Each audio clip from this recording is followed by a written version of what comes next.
Okay. Assalamu alaikum everyone. I'm Bushra Rasheed. I'm a fifth year medical student. And today, inshallah, I'll be giving you guys the first half of your guys' head and neck OSPE review. So inshallah, I'll be covering the anatomy portion as well as the radiology portion of the OSPE review. And then my colleague Mariam is going to be taking over for histology and micro, inshallah. For this review, I've basically looked at all the different lab PowerPoints for you guys for your previous batches, and I've gone over the objectives that the doctors usually provide, or the doctors have themselves when they're teaching the labs. And so I've tried to compile everything sort of in one place. I've added pictures of models, I've added pictures of cadavers, and almost everything that I say is mentioned in the description as well, inshallah, of my slides. So once this review is published, I'm going to send over the slides as well. If you guys have any questions at any point, please write them down and you can email me. I've mentioned my email in the beginning and I've added it in the end as well for you guys. So without further ado, let's start. Okay, this is just a table of contents. Again, I'm going to be going over anatomy, and I've sprinkled a little bit of radiology all over. So wherever the relevant anatomy is for certain pictures, I've added the radiology right there. So it's easier for us to correlate the anatomy to the radiology. And inshallah, I'll also be I'll try to go over some practice questions as well. Okay, so starting off with anatomy. We're going to talk about the scalp first. I love that there's a mnemonic for you guys to sort of follow along for the different layers of the scalp. The first layer is the skin, okay? And the skin is where you have your nerve receptors. This is where you have your sweat glands, your oil glands, your hair follicles. Next layer is the dense connective tissue. And this is where you would normally have like fat, connective tissue, and then the arteries, the veins, and the nerves as well. Next layer would be the epineurosis, and this in particular is the epineurosis of the occipitofrontalis muscle. I'm going to talk about this muscle in a little bit more detail briefly, but yeah. Next, we have the loose areolar connective tissue. This connective tissue, so a couple different things about it. It's movable. So when you move the scalp of your skin around and you feel like the skin is kind of moving on the bone a little bit, it's like sliding around. It's usually this. And this is most frequently prone to infections. So if you were to have an infection on any one of these 5 layers, it would most likely be the loose areolar connective tissue. Lastly, we have the periosteum, and this is basically very like thin connective tissue that sort of envelops the bone. And yeah, it's enveloping the bone of the skull. And there's this mnemonic in order, SCAMP, which is going to help you guys remember. Okay, talking about the sutures of the skull next. So sutures are basically these areas of the bone where the bone hasn't fused together. Why do you think sutures exist in the skull? It's basically to aid in the passage of the baby's head through the vaginal canal, right? So because of the sutures, the bones will kind of overlap a little bit or come together, so the head can kind of decrease in size as it's passing through the vaginal canal during birth. That is why we need sutures in a newborn. What sutures do we have? So first, let's talk about the bones. We have the frontal bones, we have the parietal bones, and then we have the occipital bones. Between the two frontal bones, we have the metopic suture. Between the frontal and parietal bones, we have the coronal suture. Between the two parietal bones, we have the sagittal suture. And lastly, the lambdoid suture between parietal and occipital bones. An easy way for me, I think that the way that I usually remember is that the sagittal suture is in the sagittal plane and that the coronal suture is in the coronal plane. This is just, basic anatomy from first year, and I think this would be easier for you to remember. Next, we have muscles of the face. When we talk about muscles of the face, there's really 2 most important things that our face does. It's responsible for mastication or chewing, and it's responsible for the expression on the face. So the muscles of expression would be the occipitofrontalis. We'll talk about the muscle and the epineurosis. We have the orbicularis oculi, we have the orbicularis oris, buccinator, and platysmal muscle. When it comes to muscles of mastication, the main or the primary muscles of mastication include temporalis, masseter, and the medial and lateral pterygoids. Now, what are the secondary muscles of mastication? We have the digastric, the mylohyoid, and the geniohyoid. Now, these muscles I'm not going to cover in detail, but we're going to go over the main muscles in a bit, inshallah. Okay. So these are the muscles of expression. We're going to talk about each one in detail, the blood supply and the nerve supply. This right here, this entire muscle, it's the occipitofrontalis muscle. Now it has two bellies. It has the occipital belly, sorry, the frontal belly of the occipitofrontalis and the occipital belly of the occipitofrontalis. And together, these two bellies are joined by the epineurosis, right? The epineurosis we mentioned earlier, it's basically right here. This muscle is supplied by the temporal branch of the facial nerve. So all the muscles of the facial expression, everything that you see on the screen right now, everything is supplied by the facial nerve. And the temporal nerve would supply this muscle, okay? What is the function of this muscle? So I feel like you can kind of see, you can kind of make out the fibers of the muscle. They're kind of running in this direction. And when this muscle contracts, I feel like it kind of makes sense that it would kind of pull the forehead up a little bit. So basically, this muscle is responsible for wrinkling your forehead and making expressions. Okay, so the second muscle we'll talk about is the orbicularis oculi muscle. So it kind of has two parts, as you see. There's the circular part, and then there's the other part that covers the eyelid, okay?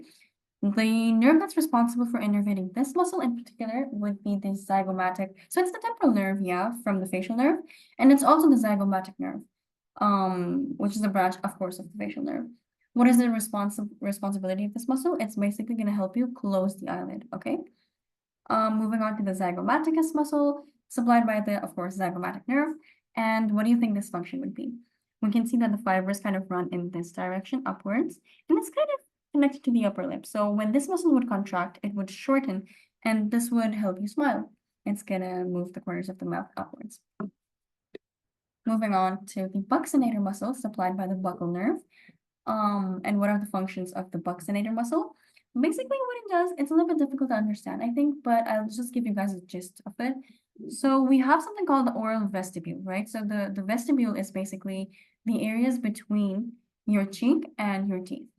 And what the buccinator muscle is going to do is going to stop food from accumulating in the vestibule area. So the cheek kind of pushes the food inward so that it stays within the oral cavity, as in within the teeth. You don't want to go outside of you don't want the food to accumulate within the vestibule area. So that's the function of the buccinator muscle. Next we have the orbicularis ori. It's supplied by also the buccal nerve. And what is the function? Closing the mouth. Second last, we have the mentalis muscle right here, supplied by the mandibular or the marginal mandibular nerve. And the last muscle is the platysmal muscle right here, supplied by the cervical branch of the facial nerve. And of course, as you see by the fibers that run in this direction, it's going to help pull the mandible downwards, okay? So one of the functions of this muscle is depressing the mandible. And the second function of this platysmal muscle is going to be pulling the corners of the mouth down. So when you're frowning or when you're crying, basically it's the platysma that's helping you pulling the corners of the mouth downwards a little bit. So, yeah. Okay. I just wanted to show you guys all of this on a cadaver as well, because that's usually, they'll just put a pin somewhere and they're going to be like, okay, like what muscle is this? And I want you to know what muscle we're talking about. So this is if we said occipitofrontalis, most likely that would be okay, but we want to go in more detail. We want to be correct. What are we going to say? We're going to say the frontal belly of the occipitofrontalis. What muscle is this? This is the orbicularis oculi. This one would be the zygomaticus muscle, and then this is the orbicularis oculi. Again, the same things on this model as well. Again, this is just one of the slides that I'm sure you guys took in lab, but I just wanted to really cement this idea. So this is the frontal belly or the frontalis muscle of the occipitofrontalis. And this would be the occipitalis muscle or the occipital belly of the occipitofrontalis, or the frontal occipital muscle. And yeah, they're connected by the epineurosis, which is a thin membrane or a thin area of connective tissue, which will help bone and muscle adhere to one another. And these are branches of the facial nerve. I've already mentioned all of these, but basically the 5 most important branches of the facial nerve are the temporal branches. which kind of makes sense. It's in the temporal region, right? And it's going to supply the frontalis muscle or the frontal belly. And it's also going to supply the orbicularis oculi. It makes sense. The temporal area is right here, and this is where the two muscles are. It makes sense that it's supplied by these, right? Next, we have the zygomatic branch, which they're going to supply the orbicularis oculi a little bit, but most importantly, the zygomaticus muscle, okay? We have the buccal branches, which is going to supply the buccinator muscle, as well as the orbicularis oris. Just pretend the zygomaticus is here, because that's usually sources will differ, but according to the sources provided by our doctors, zygomaticus is supplied by the zygomatic nerve. So I want you guys to focus on that. Lastly, we have the marginal mandibular branch of the facial nerve. It's going to supply the mentalis, and then the cervical branch is going to supply the platysmal.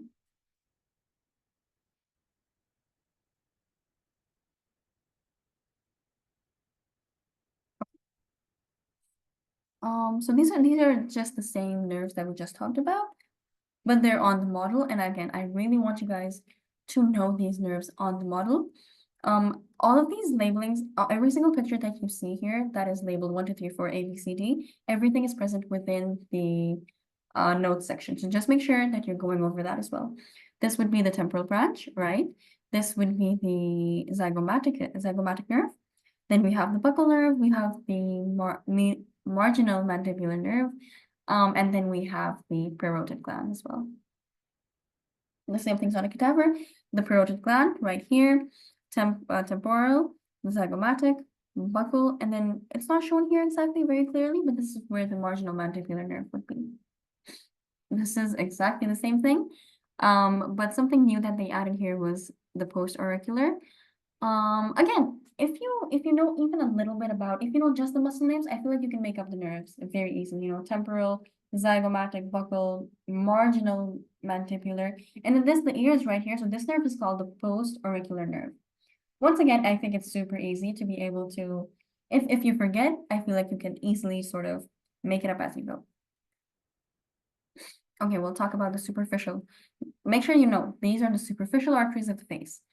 So the first artery would be the occipital artery right here. Once again, for all of these arteries, I think you don't even need to memorize these. I think if they gave you this model in the exam, you can very easily tell what artery is where based on just the location of them. So the occipital artery is close to the occipital bone, right? The superficial temporal artery is in the temporal region of the face. The transverse facial artery is traversing across the face, super easy. Superficial labial artery is very close to the upper lip. And then we have the OG facial artery, which is close to the mandibular area. I think this is the only one that you would really need to know now, you know. So this isn't as important as the ones I talked about earlier, but these weren't the objectives that the doctor provided. So I think it would be important. I think it would be nice for us to kind of go over them a little bit. We want to know the ophthalmic artery, which is comprising of the supratrochlear and the supraorbital artery. Once again, the superficial temporal, because it's in the temporal region, of course, makes sense. We have the transverse facial, which is traversing across the face. We have the facial that we just talked about, superior labial, inferior labial, again, upper lip, lower lip. It's important to know these. We have the lateral nasal. We have the angular right here. Infraorbital, because it's under the eye, also known as maxillary, because this is the maxillary area. And that's pretty much it, I think. Yeah, pretty much. Again, and all of these are very, very easy, but you can easily guess based on the location alone, I think, inshallah. Now we move on to the superficial veins of the face. These are exactly the same as the arteries. We have the posterior auricular behind the ear. We have the superficial temporal. We have the transverse facial vein. We have the superior labial. I'm sure the inferior labial vein would be right here. The facial vein, and then number 6 is the external jugular. So all of these veins sort of drain into the external jugular. Moving on to the nose. So the nose is made up of bony parts and then cartilaginous parts, okay? The bony parts is we have the nasal bone right here, and then continuation of the maxilla makes up this part of the nose, okay? These are the only bony parts of the nose, other than the septum, of course. Then we have cartilage. We have septal cartilage, which is in the center of the nose. We have the lateral cartilage right here, the major and the minor alar cartilages, and then the fibrofatty tissue. If you touch your nose, you can tell very easily that this part isn't cartilage, not the same kind of cartilage it is here. And then if you touch your nose on the superior aspect, you can feel the bones. So I feel like that's an easy way to remember it. What else? The external nose anatomy, I would say, is super important as well. We have the root, we have the bridge between the frontal bone and then the nose itself. The entire nose itself would be the dorsum. We have the apex, which is the point. And then we have the philtrum. The philtrum is basically the upper lip area. And yeah, the ala would be the parts of the nose on the side. Moving on to the functional parts of the nasal cavity. So I want you to know 3 different parts.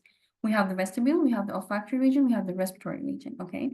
They might label any of these regions, ask you to name them, and then ask you the function of them. Let's talk about it. So the vestibule is, there's lots of hair in the vestibule. What is the function of that hair? Filtering the air, okay? Next, we have the olfactory region, which is the upper 1/3 of the nasal cavity. What is the olfactory region responsible for? Smell, the sense of smell. This is where you would find your bipolar olfactory neurons, and they transmit whatever smell you are smelling, they would transmit it to the olfactory nerve through the cribriform plate. And lastly, we have the respiratory region, which is where you have your turbinates, your conchae. So they're responsible for increasing the surface area as the air passes through to warm and humidify the air before it enters the nasopharynx. Talking about the borders of the nasal cavity, sorry. So superiorly, it's made up by the ethmoid bone, right? Inferiorly, it's made up of the hard palate, which is a part of the maxillary bone. And then laterally on either side would be the turbinates or the conchae. And yeah, that's pretty much it for the nasal cavity itself. Oh, okay, talking about the turbinates. Okay, so talking about the turbinates, we have the superior, the middle, and then the inferior turbinates.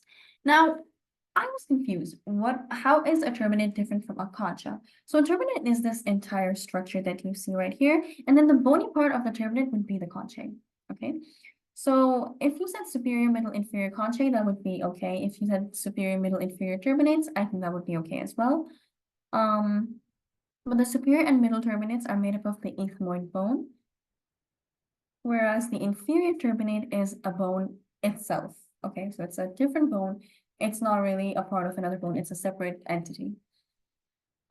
If we were to talk about meatuses right here, so this is the superior meatus between the superior and middle turbinate.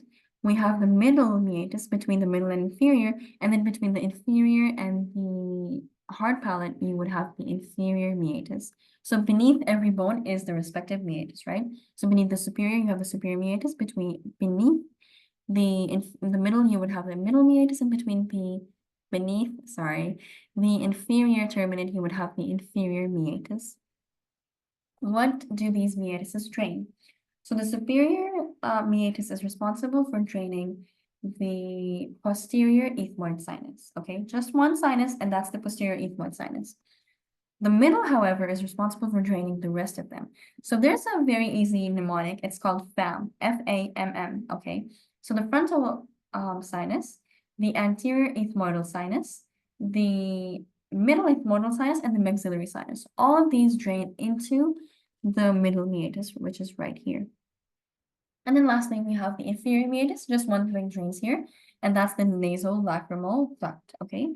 And that's precisely why whenever you cry and then tears pass through the nasolacrimal duct, you would also have a runny nose, or you would also have rhinorrhea, because the tears will kind of come out this way as well.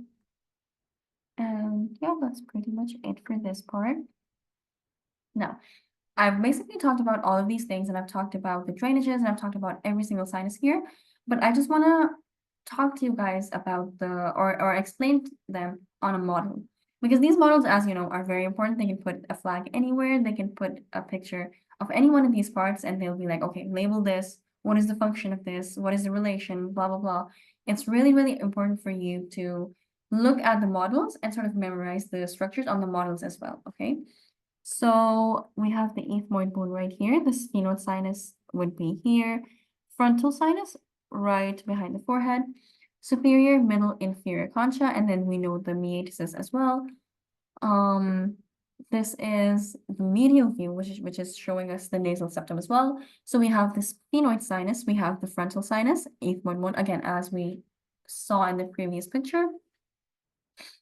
But you actually see the entire septum here as well. The septum is made up of three different entities. You have two bones and you have one cartilage. So the cartilaginous part of the septum is the septal cartilage, and then the bony part of the cartilage is the perpendicular plate of the ethmoid bone. Okay, makes sense, right? Ethmoid bone is right here, and then the perpendicular plate would be here. And then we have the vomer. So together, these three different components make up the septum, okay?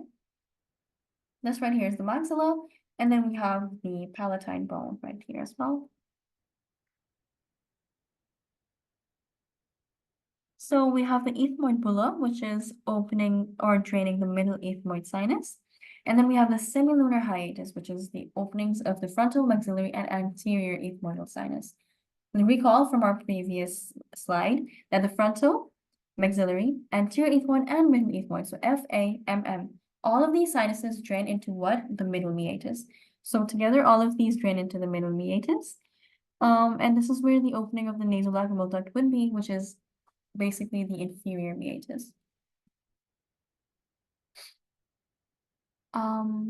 Yeah, so I would say we've already gone over this. But yeah, so this is the maxilla, we have the palatine bone, and then we have this soft palate. So the hard palate, palatine bone, soft palate. And yeah, we have the nasopharynx, we have the oropharynx, and then we have the laryngopharynx. Looking at it in a coronal section now, you can sort of appreciate the ethmoidal sinuses right here, or the ethmoidal cells, air cells, whatever you want to call them. We can see the nasal septum in the center. We can see the turbinates, right? So we have the superior concha, the middle, and the inferior concha. We see the maxillary sinus here. This is the orbit, and we can actually like appreciate the optic nerve here as well. What else? We can see the tongue. This would be the hard palate or the maxilla. And yeah, that's done for this picture. Once again, I know this is super exhaustive, but I really want you to know all of these structures on the cadavers on every single cross section, and I want you to know these structures on the models as well. That's why I've repeated them so many times. But yeah, so ethmoid bone, frontal sinus, sphenoid sinus, superior, middle, inferior conchae, the maxilla, palatine bone, and then the soft palate. This is the tongue right here. The epiglottis, you can appreciate this here, and this would cover the trachea when you're swallowing so that you don't aspire food content. And yeah. All right, now we're moving on. So this is where I've sort of added radiology as well into sort of within the anatomy portions, because we just talked about all of these structures, it would only make sense for us to look at the x-rays as well. We have the frontal sinuses here above the orbits. These O stand for orbit. And then this is the maxillary sinus right here. In this picture, you can also appreciate the septum and then the conchae as well. This is another x-ray, but it's like with the head extended a little bit so that you can see the structures better. Once again, you can make out the frontal sinus. You can make out the orbits, the inferior orbital rim. You can make out the zygomatic bone, which is your cheekbones, basically. You can make out the arch here, okay? What else? We have the mandible. We have the odontoid process from C2, or the second cervical vertebra. We have the mandibular angle. We have the mastoid right here. Maxilla, which would be the hard palate above the teeth. What else? Yeah, and then the maxillary sinuses, as we mentioned earlier. Now, this is the CT of the paranasal sinuses. I'm going to describe a clinical scenario for you guys, and I want you guys to come up with a diagnosis. So imagine you're in the clinic, okay, you're in your own clinic, you're a general physician, and you have a patient come to you complaining of a couple different things. So he's complaining, he's a 32-year-old male, he's complaining of left facial pain, along with fever for the past 3 days, and he's also had lots and lots of rhinorrhea. Of course, the patient isn't going to say rhinorrhea, he's going to say runny nose, but he's been suffering from that for the past couple of days. What do you think is the diagnosis? I'm going to give you a couple of seconds to think.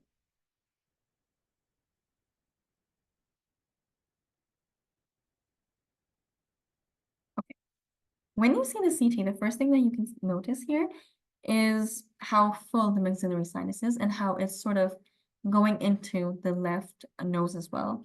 So this is most likely a case of acute sinusitis, sorry. And yeah, this is basically a sinus infection. The sinuses are blocked and there's inflammation around, which we're not going to see on the CT, of course, but I'm sure that there is. If you're wondering what these weird structures are within the orbit, these are the muscles. These are the extraocular muscles. So most likely this is the superior rectus, inferior rectus. This is the lateral and medial rectus. This most likely would be the optic nerve, I think. So yeah. Now this is a case of a patient with chronic sinusitis. How do we know this? You can kind of see that the sinus area right here, everything looks really thick. Normally, it would be much thinner. Over time, when you have recurrent inflammation of the sinuses, so you have recurrent sinusitis, what ends up happening is that there's fibrosis or sclerosis of the sinus, of the surrounding membranes. So this area is super, super thick because most likely because of the repeated infections, it has fibrosed. And I'm sure this patient has difficulty breathing because you can see that the nasal passage is super thin. Okay, moving on to the CT, axial CT of the paranasal sinuses. Appreciate the orbit right here. This area right here is where this is the optical canal. It's basically where the optic nerve would traverse before going into the brain. We have the greater wing of the sphenoid bone. We have the zygomatic bone right here, and then this would be the frontal bone. And here is where you would see the turbinates, and this is the sinus. This next picture right here, these are the orbits. So this is the eye. We have the maxillary sinus, which is right next to the nose. We can see the nasal septum. You can see the very thin white bone, and then you can kind of make out the septal area as well. You can see the turbinates. This is the inferior, middle, and then this most likely would be the superior turbinate. The inferior seems quite hypertrophied, so maybe this patient has allergies, and that's why the turbinate is so enlarged. And this is the ethmoidal sinuses. Okay, and X-ray, moving on to the X-ray of the skull. So I feel like this is getting repetitive, but yeah, this is the septum, the orbit, the maxillary sinus. This right here, I think is this is the odontoid process of the second cervical bone. Moving on to the second picture, I think it's super, super simple. Frontal sinus, sphenoid sinus, okay? This right here is the sella turcica. This is where the pituitary gland is, okay? This is the coronal suture. That is the lambdoid suture. This is the occipital bone. This is the mastoid. What else? They're just labeling the vertebrae. This, I think, would be, again, the odontoid process. This is the hard palate. Palatine bone would be right here. This is the soft palate, and then this entire area is the nasopharynx. Okay.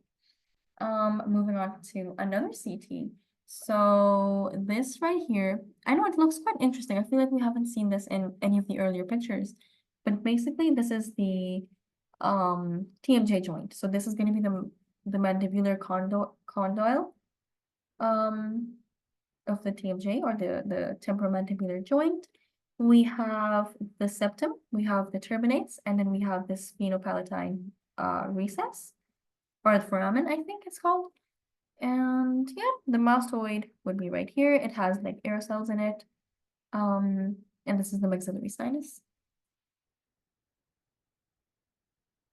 Once again, the frontal sinus. Here you can appreciate all three ethmoidal sinuses. So we have the anterior, the middle, and then the posterior would be right here. And then we have the sphenoid sinus posterior to both of the other sinuses. Once again, ethmoid sinuses and then the sphenoid sinus. Okay. So inferior terminate, middle and superior, and then the ethmoid air cells. This is actually quite interesting. So this is where you have the crista galli, which is basically a division or a septum sort of, which is present within the cribriform plate, which is responsible for dividing the olfactory bulbs. So you have the right and left olfactory bulbs. Right here, you can make out the eye, and then you can make out the muscles. You have the superior rectus, the lateral rectus, inferior rectus, and then the medial rectus. And that is the maxillary sinus. All right, moving on to the skull. So the skull is divided into two parts, the neurocranium, and then we have the viscerocranium, right? We're going to talk about each of these in a little bit more detail. So the neurocranium is made up of the frontal bone, the parietal bone, right? The temporal bone, the occipital bone, and the sphenoid bone. So it's a super small bone, but the sphenoid bone is also super important in making up the neurocranium. Next, we have the viscerocranium. So it's made up of a total of 14 bones. We have two nasal bones, which is the bony part of our nose.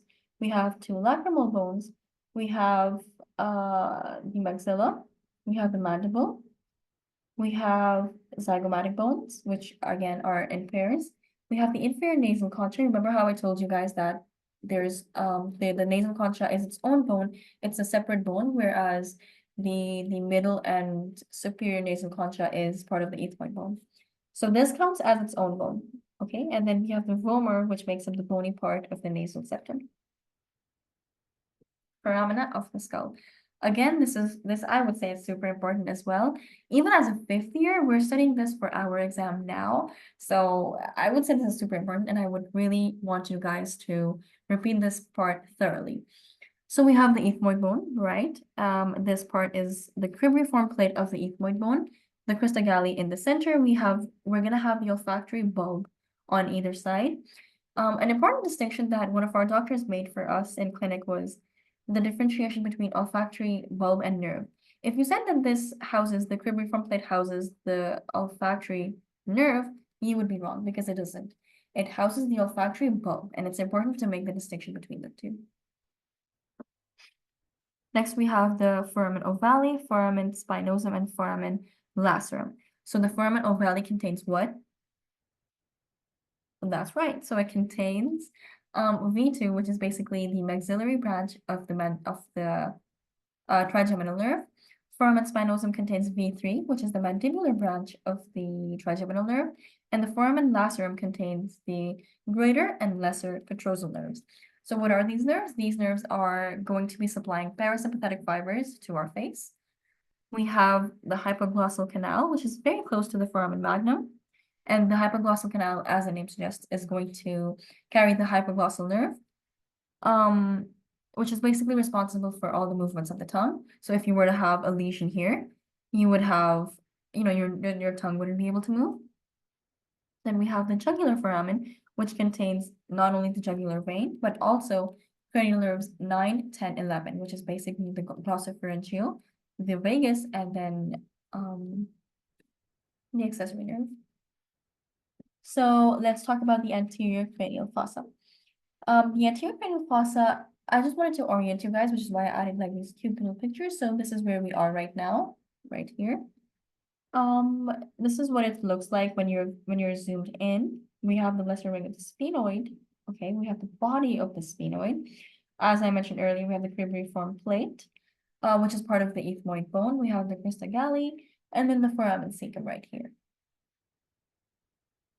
Moving on to the middle cranial fossa, we have the optic canal. As you know, it contains the optic nerve. We have the superior orbital fissure, which is basically cranial nerves 3, 4, 6, are all going to pass through, as well as the ophthalmic division of the trigeminal nerve. So V1 and cranial nerves 3, 4, and 6 all pass through the superior orbital fissure. We have the foramen rotundum, foramen ovale, and then the foramen spinosum.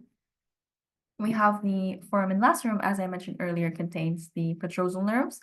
And then the carotid canal, which we already know contains the external carotid artery.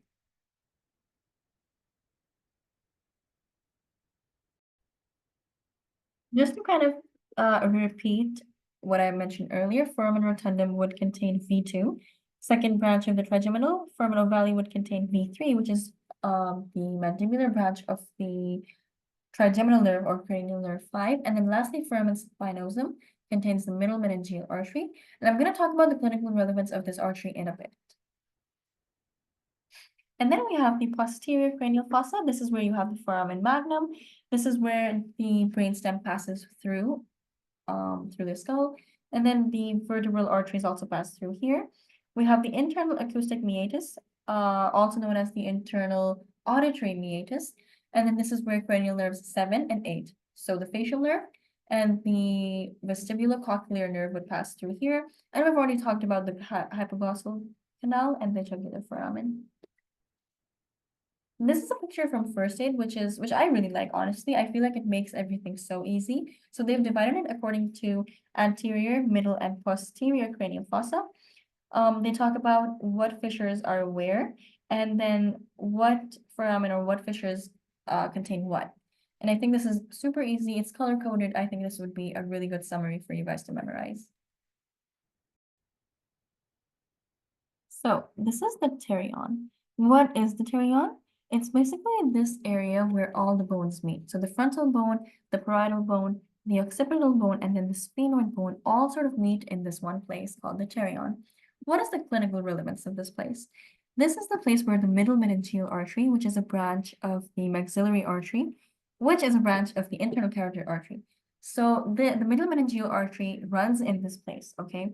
And usually if you get trauma to this place, if it gets hit, if there's a, whatever fracture that occurs in this area, it would fracture the middle meningeal, or it would rupture the middle meningeal artery, and that would lead to something known as an epidural hematoma, which is basically, hematoma means a collection of blood. So basically there's a collection of blood that occurs under the dura mater, and it can basically compress the brain. It can compress the brain. It can cause focal neurological deficits such as seizures. It can cause what else?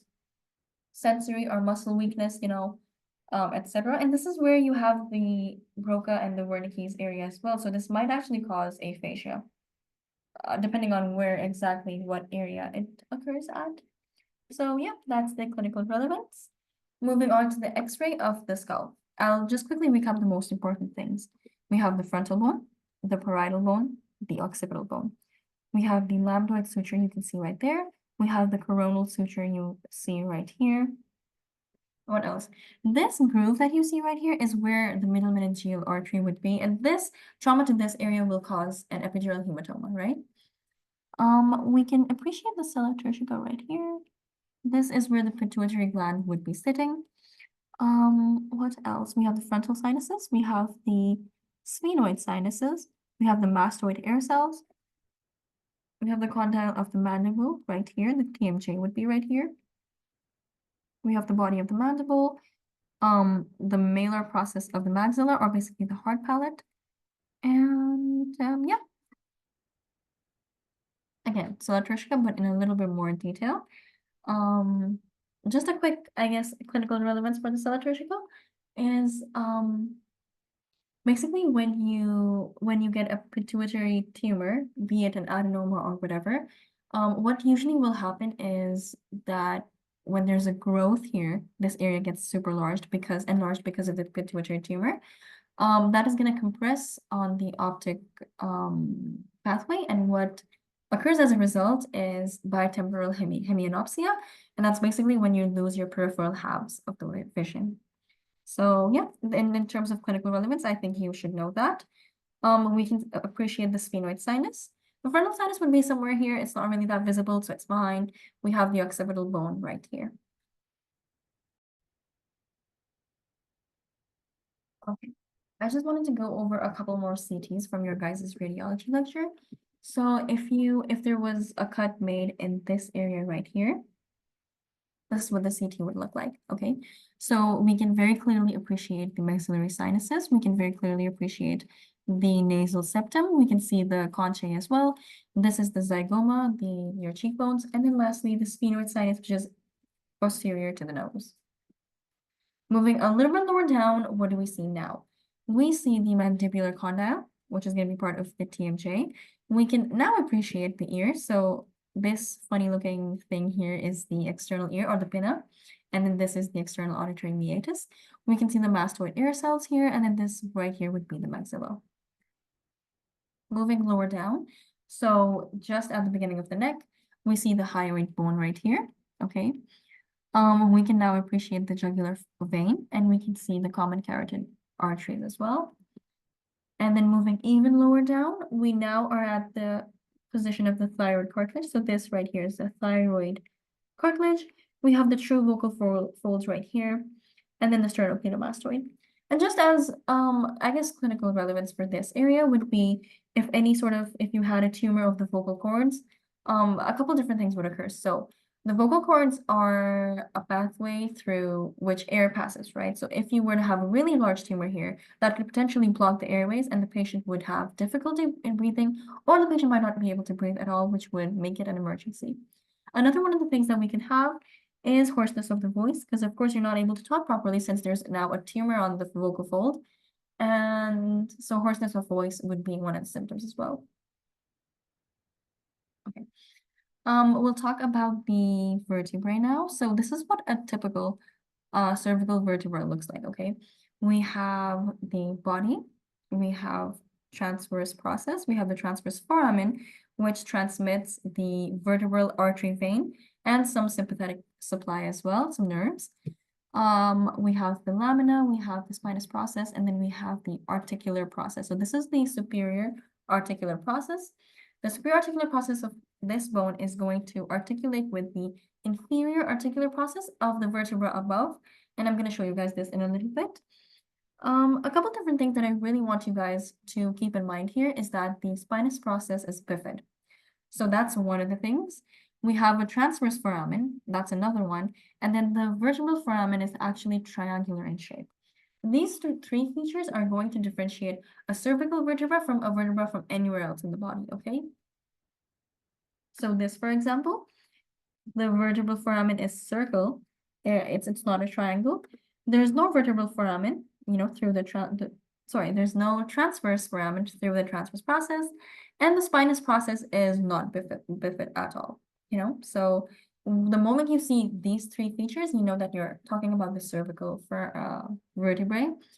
When we talk about typical cervical vertebrae, we basically mentioned C3, C4, C5, and C6.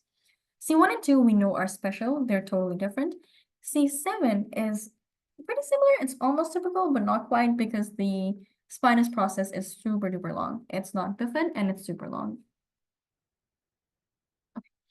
Now talking about the atlas and the axis, C1 and C2. So I feel like it does sort of look similar to the typical ones where you have a triangular vertebral foramen, you have the transverse processes, transverse foramen, not really bifid here, but it would be bifid for the axis. And you have the superior articular facets, right? So what's different is the shape. It's just shaped totally different. And there's a place for the odontoid process to go through. We also have the transverse ligament here, right here, and this just sort of secures the odontoid process in place once they both articulate together. So yeah, then we have the axis, which is the C2, dens or the odontoid process, which kind of will go through this part right here. Again, we have the transverse foramen, the transverse process. We have a bifid spinous process. Yeah, pretty much else is the superior articular facet. Everything else is very similar to the rest of the cervical vertebrae. Okay. Moving on to an X-ray of the neck. This is a lateral X-ray, so this is from the side. Okay. Anterior, this is where the anterior arch of the atlas is. Right here, this is the anterior arch. Okay. That would be the posterior arch, but in the X-ray particularly, we're seeing the anterior arch. We can kind of make out the dens right here as it goes through the the atlas to kind of make them wedged in together. We have the posterior arch of the atlas. So anterior arch, posterior arch, and then the dens going through. This is the C2 or the axis. This would be the transverse process that you see on the side right here. this is what I was talking about earlier. So you have the superior articular process of C5, and then you have the inferior articular process of C4. And together they will together they make a facet joint, which is the zygapophyseal joint. And this is basically what's gonna help you move your neck, the joints of the neck. And yeah, this is of the very long spinous process of C7, which you're also supposed to keep in mind. So this is the second lab that you guys have. So far, everything that I've talked about was a compilation of anatomy and radiology for your first anatomy lab. And now this is the second anatomy lab.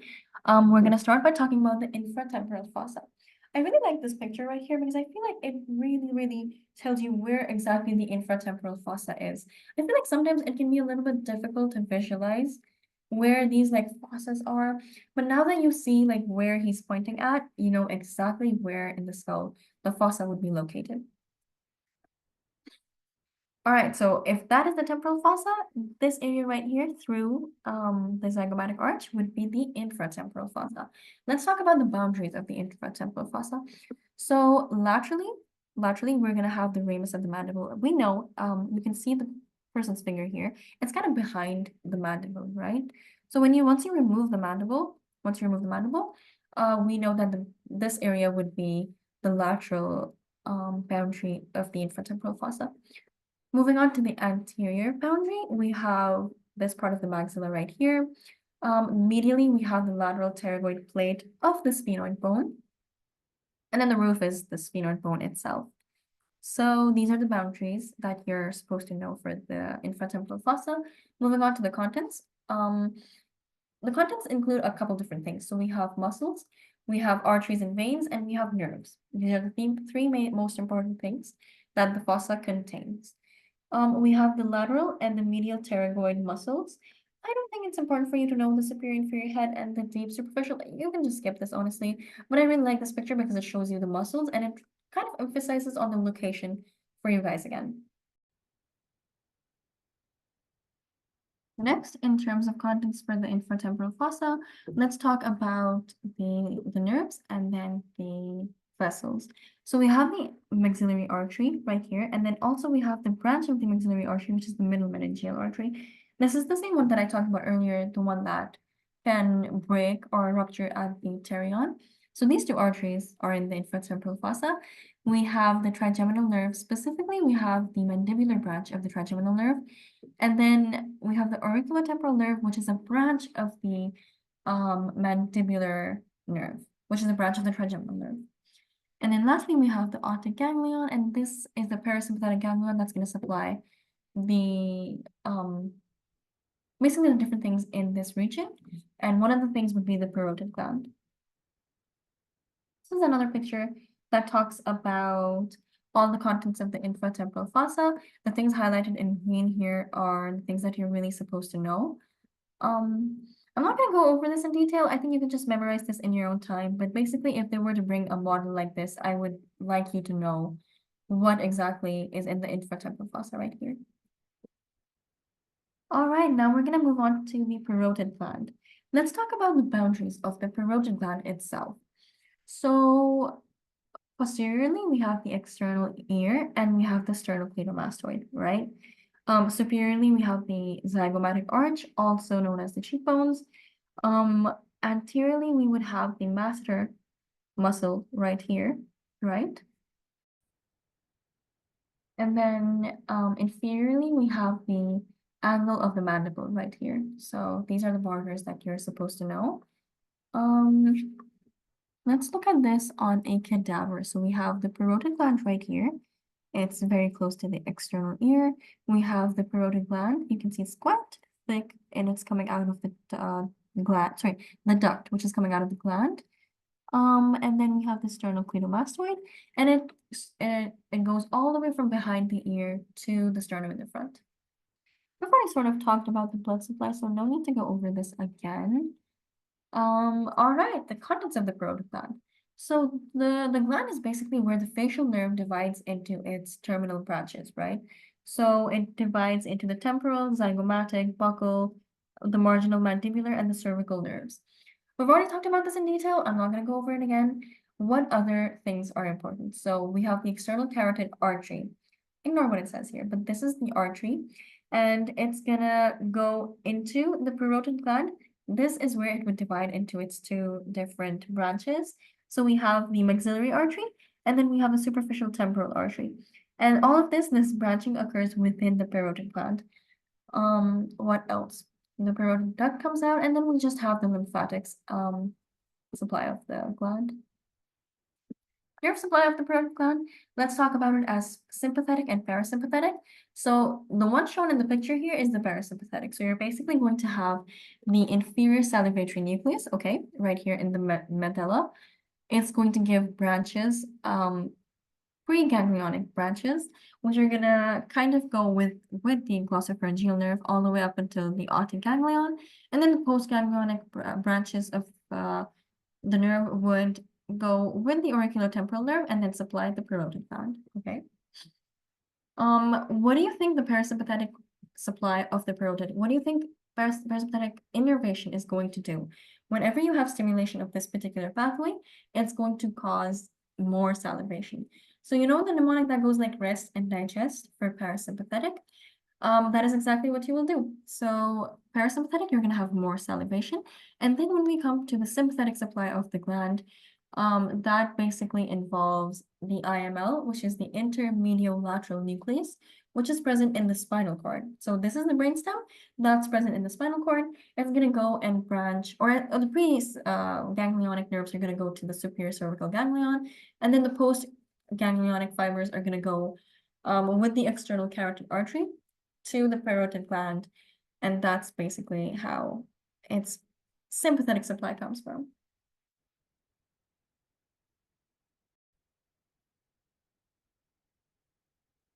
Okay, so moving on to the pterygopalatine fossa.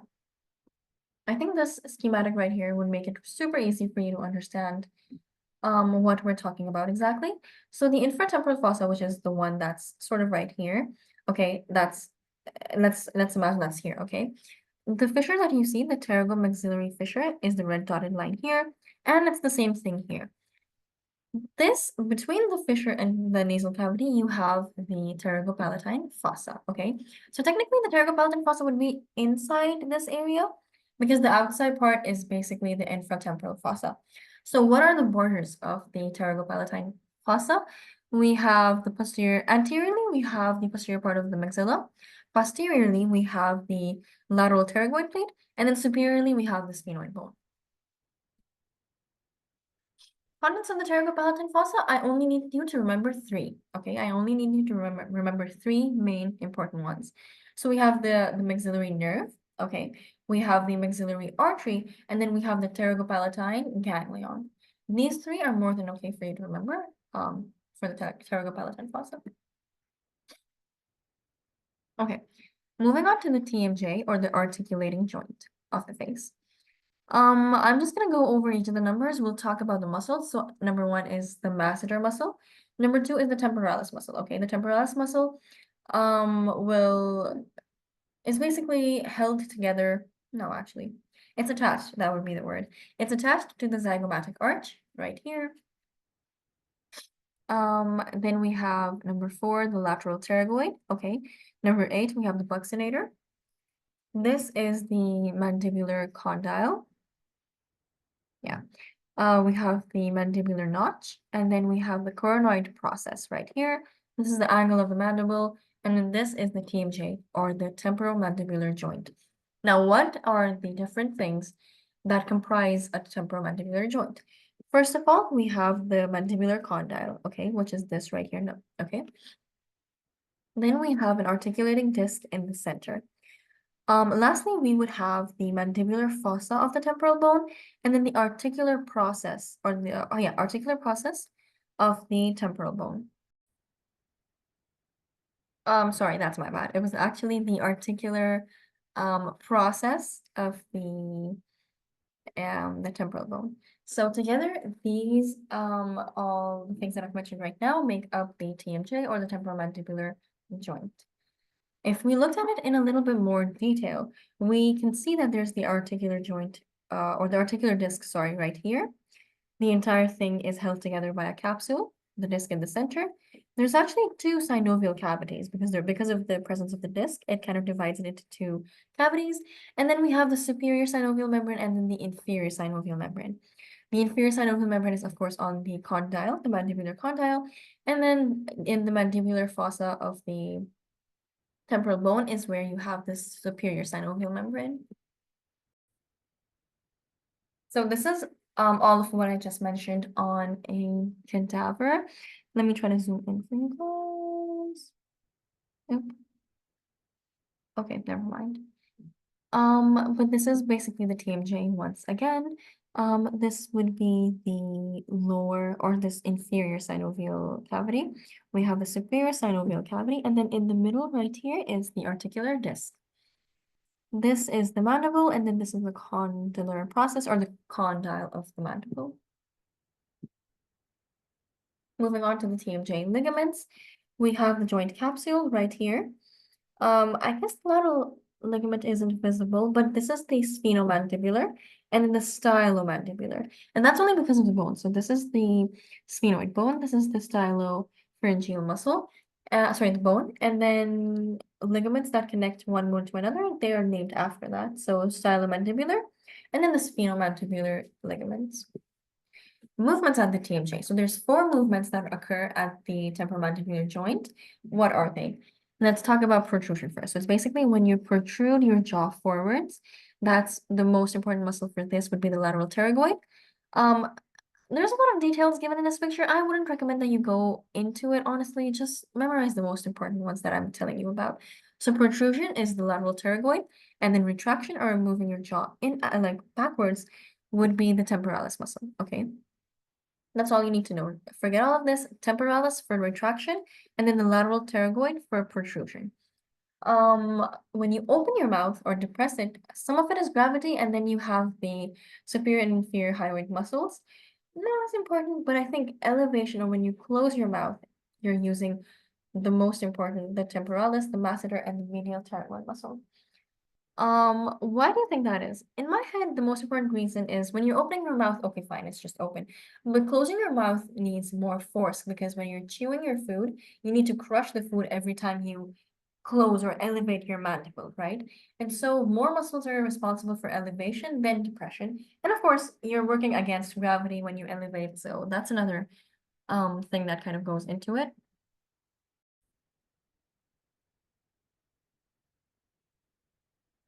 Again, going over all of these on the model. So we have the temporalis, and as I said, it's kind of attached to the zygomatic bone. Above or overlying all of this entire buccal area would be the masseter muscle, the zygomatic arch. We have the buccinator muscle, we have the ramus of the mandible right here, and then the medial and lateral pterygoid, but they're only visible from inside. So this is the medial pterygoid, and inside that would be the lateral pterygoid. Okay, now we move on to the contents of the third lab. So we're gonna talk about the ear in this module. So let's talk about the external ear first, or the pinna. So we have the helix, which is this portion of the ear. We have the antihelix, which is this portion right here. We have the scapha, which is the sort of hollow area within the helix, the triangular fossa. Okay, and then we have the concha, which is this part like on the inside. And lastly, we have the earlobe or the auricular lobule. All of this kind of leads into the external auditory or the external acoustic meatus, and that's where the outer ear ends. For the middle ear, we have the terminal portion of the meatus, and then we have the tympanic membrane. Lying even more internal to the tympanic membrane, we have the ossicles. So we have 3. We have the malleus, the incus, and the stapes. And the stapes goes onto the oval window. This is also where you have the tympanic cavity, okay? That's sort of where the middle ear ends, and then we talk about the inner ear, which is the semicircular canal, the semicircular duct. We have the vestibule, we have the cochlea, and then the eustachian tube as well. Okay, so the most important reason for going over the earlier part was so that it's important or easier for us to identify those same structures on a model. So let's look at it again. We see right here is the external ear. Okay. Cartilage, whatever, fatty tissue, whatever. This is the external acoustic meatus. Okay. Then we see this tympanic membrane. These are the ossicles. We have the malleus, the incus, and the stapes. We have the vestibule right here. We have the cochlea right here. This is the petrous part, I think, of the or basically the temporal bone. I think if you write that would be enough. This is the internal carotid artery. We have the eustachian tube and the muscles that are kind of surrounding this area. We have the tensor tympani, and then we have the levator muscle as well. Sorry, it was the levator villi palatini. That's a mouthful, and that was difficult to remember. I was saying, by the way, I really hope you guys are watching this in 1.5 or 2 times speed, or maybe even more if you have supernatural powers. But I really hope you are, because this is a lot to go over. And hopefully you already know all of this. You just need a quick refresher of all of these structures. I hope you are watching this in 2 times speed. And yeah, something else that I kind of wanted to mention in the beginning is that if you're doing this presentation, this anatomy presentation by me, I honestly don't think you need to do anything else for your OSPE. I think this is super, super, super in-depth. Probably more than you even need, honestly. But it's always better to be over-prepared than being under-prepared. That's what I believe personally. And so everything, all of your radiology that can potentially come into OSPE, I've included everything here. And all of your models, all of the cadavers, I've added everything as much as possible. And I really want you guys to go over it with me so that inshallah it's easy for you in your exam. So these are just the muscles that are surrounding the eustachian tube. We have the tensor tympani, as I mentioned earlier. We have the tensor villi palatini, which is giving me a hard time. Then we have the levator villi palatini, the tensor villi palatini, and then the salpingopharyngeus muscle right here. I was gonna look up what each of these muscles do, but I really don't think it's necessary for you guys. I don't even know if you need to know these muscles, but I think, of course, it's just better that you do at least knowing tensor tympani and then levator villi palatini. I think these would be more than enough for you guys. Okay, moving on to the bony labyrinth. So this translucent looking structure is the tympanic membrane. We have the 3 ossicles, we have the vestibule, no, sorry, the cochlea right here. This is the vestibulocochlear nerve that is coming out of the cochlea. This is 9A is the vestibular part, and then 9B is the cochlear part. Again, guys, all of these labelings are in the description or in the notes section, so that it's easier for you to go over them. We have a semicircular duct, and then the semicircular canals, and then we have the utricle and the saccule, and everything here that I've already gone over.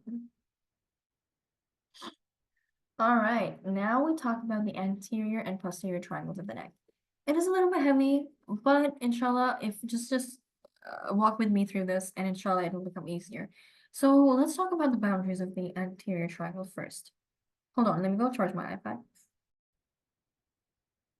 All right, let's start. So the boundaries of the anterior triangle include the superior boundary would be the lower part of the mandible. The medial boundary would be the midline of the neck.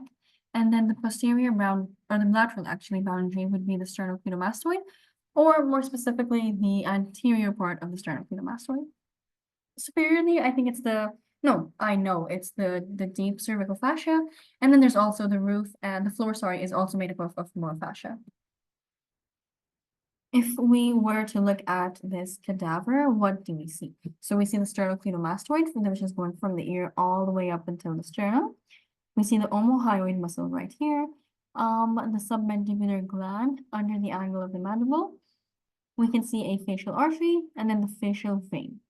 There's something random, but I think I would like you guys to know is how to differentiate between an artery and a vein on a cadaver. How do I know this is the vein and how do I know this is the artery? So the vein kind of looks like it's collapsed. I don't know if you can tell, but it looks kind of flat. Whereas the artery looks circular. It looks like it's holding its shape well. You guys know that the arteries or the arterioles contain muscle in the wall. So that is why the artery is able to hold its shape. Whereas a vein, when there's no blood, they just fall flat because there's no muscle, nothing to kind of keep up the structure of a vein. Okay, moving on to the other triangles of the neck. Okay, so we've already talked about the anterior triangle. Let's talk about further divisions of the different triangles in the neck. We can start off with the submental triangles. So, let's talk about the boundaries and then the contents. The boundaries include the hyoid bone inferiorly, the midline of the neck medially, and then laterally we have the anterior belly of the digastric muscle, okay? What are the contents of the submental triangle? Submental lymph nodes, easy, and then small veins. Moving on to the submandibular triangle, what are the boundaries? The superior boundary is the inferior part of the mandible, okay? The anterior boundary is the anterior belly of the digastric, and then the posterior boundary is the posterior belly of the digastric muscle. What are the contents of this triangle? Submandibular gland, of course, lymph nodes, obviously. What else? Hypoglossal nerve, which is cranial nerve 12, the mylohyoid nerve, and then the facial artery and vein. Okay, moving on to the carotid artery, we have superiorly we have the posterior belly of the digastric. Medially, we have the omohyoid muscle, and then laterally we have the sternocleidomastoid, or more importantly, the anterior part of the sternocleidomastoid. Now, what does the carotid triangle contain? The common carotid artery, the internal jugular vein, the vagus nerve, the external carotid artery. So basically the common carotid artery and then the external carotid as well. It's going to branch out at this point. We have the hypoglossal nerve, the ansa cervicularis, the spinal nerve, thyroid gland, larynx, pharynx, lymph nodes, the deep cervical ones, and then the cervical plexus. Lastly, we have the muscular triangle. What does the muscular triangle contain? The infrahyoid muscles right here, thyroid and parathyroid glands. Let's quickly go over the boundaries. So superiorly, we have the hyoid bone. Medially, we have the midline of the neck. Laterally, we have the anterior part of the sternocleidomastoid. And then superiorly, we have the omohyoid muscle. I just wanted to go over the contents of the carotid triangle in more detail, but this picture kind of sucks. I guess I'll kind of make it out. So we have the vagus nerve, we have the external jugular vein, we have the pharyngeal artery, the spinal accessory nerve, the occipital artery, the external. So then the occipital artery and then the pharyngeal artery, I wouldn't say that's important, honestly. What's more important is the common carotid and then the external carotid, the facial artery. What else? The ansa cervicularis, the superior thyroid artery. I think that's more than enough for you guys. Okay, vessels and nerves of the neck. If this model were to come, what would you say? So we have the internal jugular vein, we have the common carotid, and then we have the external carotid and then the internal carotid. So it kind of divides in the area of the carotid triangle. We have the submandibular gland and then the facial artery. Okay, moving on to the posterior triangle. Let's talk about the borders first. So the posterior part of the sternocleidomastoid would make up the anterior border.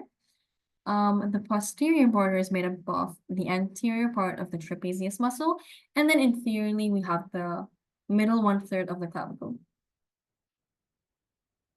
So just kind of going over certain like features under or in a cadaver actually. What should we go over? So the trapezius muscle is super important. You can see that right here. The scalene muscle, which is a little bit deeper. Muscle that should be important as well. We have the subclavian vein, and then the external kind of drains into the external jugular vein. Hold on. Sorry guys, that's my bad. I just wanted to correct myself. So the external jugular vein drains into the subclavian vein. That makes sense, right? So we're going from top to bottom. That's where the heart is. That's where all the veins sort of drain into. And yeah, how do we again know this is a vein? It does have a bluish color, sure. Like if that's gonna be your argument, okay, I will take it. But you can see the way that it's kind of collapsed. It's super thin, it's papery thin, and that is how you know that this is a vein. And then we have the sternocleidomastoid, our OG. It starts from behind the ear, and it goes all the way up until the sternum. All of those structures on a model. I'm sure this is super easy for you guys. Subclavian vein, internal jugular vein, we have the scalene muscle, The omohyoid muscle right here. This is the one that divides the carotid triangle and then the muscular triangle. What else? I think that's an accessory nerve, the brachial plexus, and these are the two divisions of the posterior triangle. So we have the occipital triangle, and then we have the omoclavicular triangle. I'm not sure if this is of great significance for you guys, but I just wanted to sort of include this just for the sake of completion. Now we'll move on to the eye. This is what you guys did in your fourth and final anatomy lab, and we're very close to the end, inshallah. Yeah, let's go. Okay, so number one is the lacrimal gland right here. This right here is the lacrimal gland. This is the upper part, this is the lower part, okay? Then we have number two right here. What is this? This is the tendon of the levator palpebrae superioris. What nerve supplies the levator palpebrae superioris? The oculomotor nerve. That is why when you have an oculomotor palsy, you will have ptosis or droopy eyelids because this muscle would be weak, okay? Number three is the superior tarsus of the eyelid. We have the inferior tarsus of the eyelid. We have the medial canthus right here. Number six would be the lacrimal caniculus. We have the lacrimal sac. The inferior oblique, which is quite interesting the way that it's inserted into the eye. Branches of the infraorbital nerve right here. And then branches of the frontal nerve, which are on the other picture right here.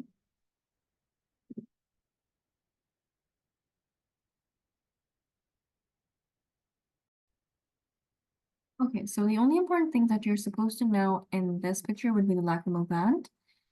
It would be the superior oblique muscle, right? We have the levator palpebrae superioris, which is responsible for opening the eye, superior rectus underneath that, lateral rectus right here, okay? What else I would say is super important? I think that's it. I really do think that's all you're really supposed to know from this picture. Everything else is a little bit too much detail.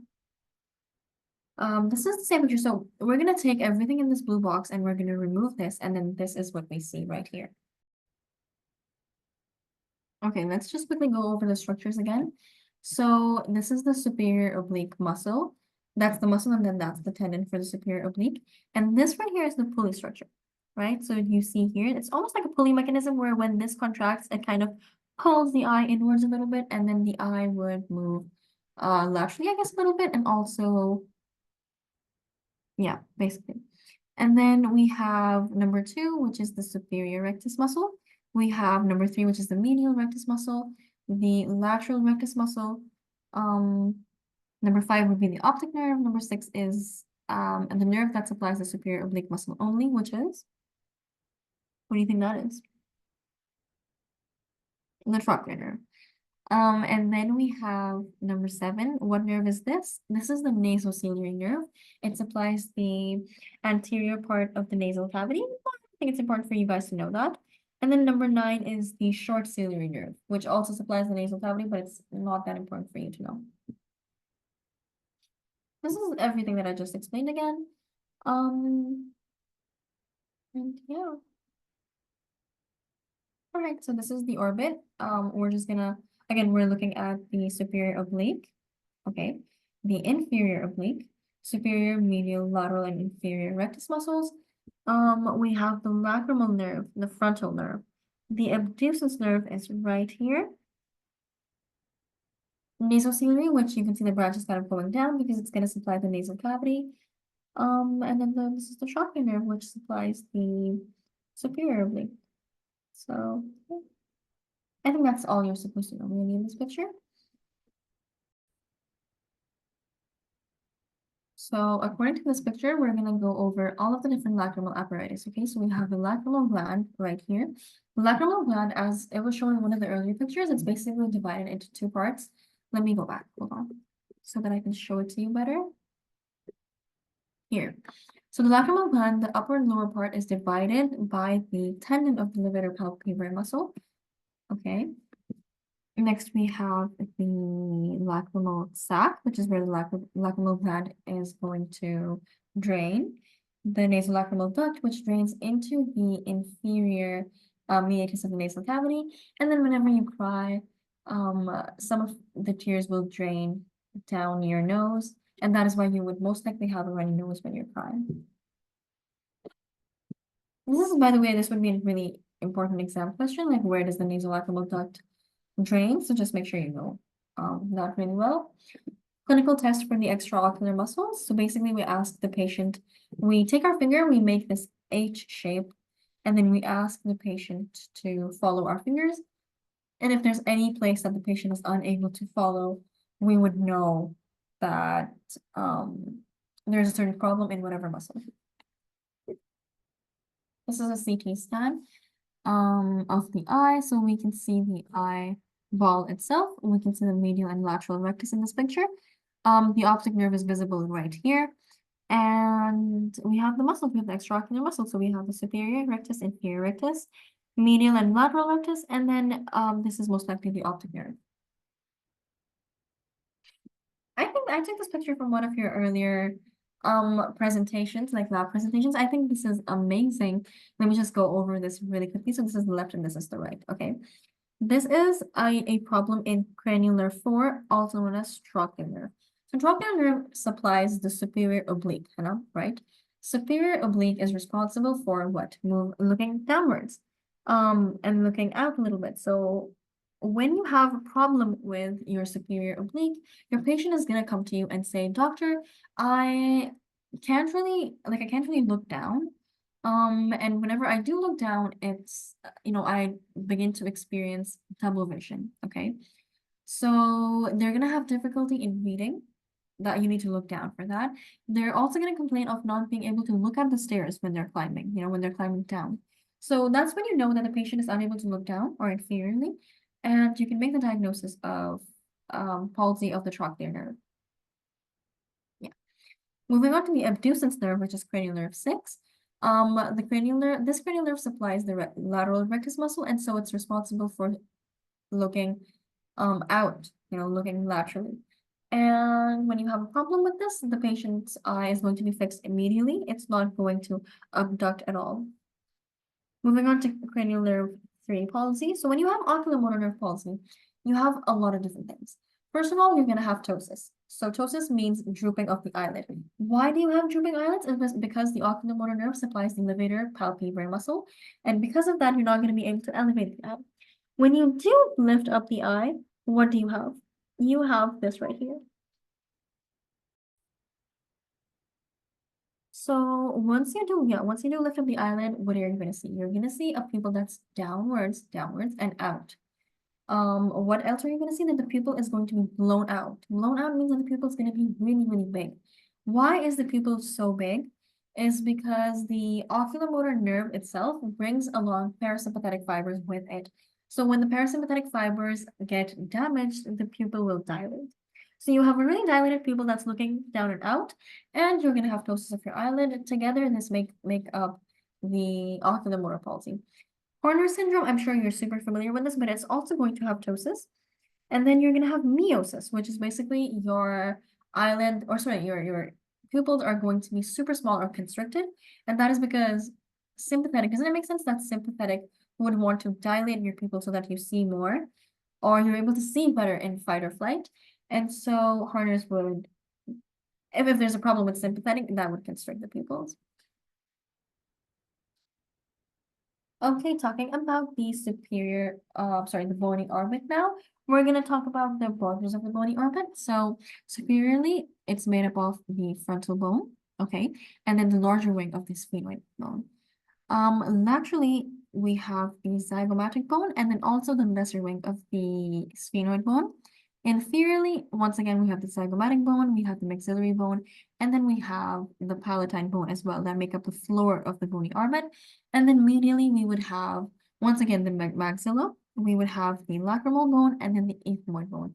And together, this is how the bony orbit is made. And if any one of these came in the OSPE, now you're prepared, inshallah.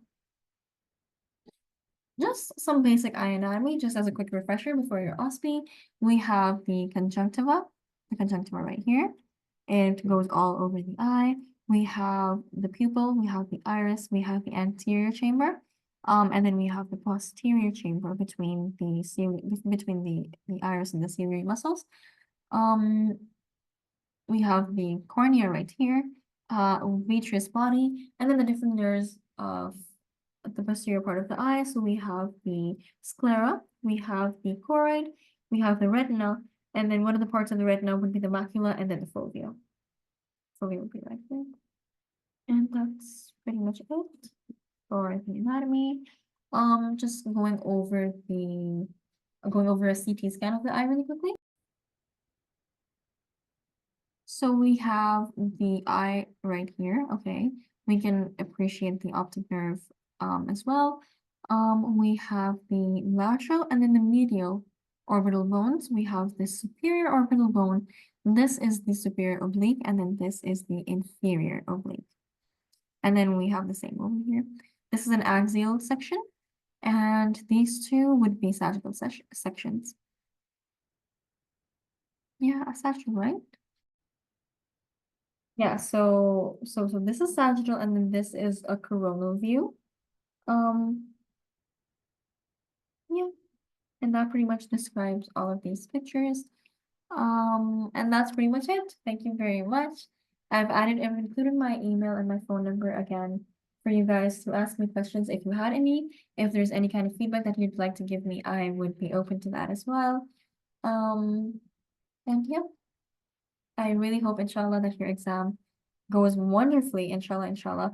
I genuinely believe that my lecture was thorough enough. I don't think you need to revise anything else after this, because I've gone over pretty much your guys' lab PowerPoints. I've gone over the previous batch's lab PowerPoints, and also the doctor's objectives, which this is way more than enough, trust me. So yeah, if you've gone over this, I want you to walk into the OSPE confident that you got this, inshallah. And that's pretty much it for my part. And I'll hand over the mic to Manin now. Thank you so much. Bye, guys.